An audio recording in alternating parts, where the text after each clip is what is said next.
ஆதியில் ஆண்டவன் இந்த பூமியை படைத்தானே, அவன் ஆசையை போலவே இந்த பூமி அமையலையே. ஆண்டவன் ஆசையே இங்கு பொய்யாய் போய்விடு, மனிதனின் ஆசைகள் மெய்யாவது சாத்தியமா?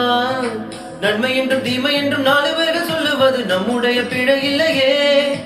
துன்பம் என்ற சிற்பிக்குள் தான் இன்பம் என்ற முத்து வரும், துணிந்த பின் பயம் இல்லையே. கண்ணீர் துளியில் வைரங்கள் செய்யும் கலைகள் கண்டுகொள். காலுக்கு செருப்பு எப்படி வந்தது, முள்ளுக்கு நன்றி சொல். புயல் மையல் கொண்டால் மழை மண்ணில் உண்டு, எந்த தீமைக்குள்ளும் சிறு நன்மை உண்டு. ஓ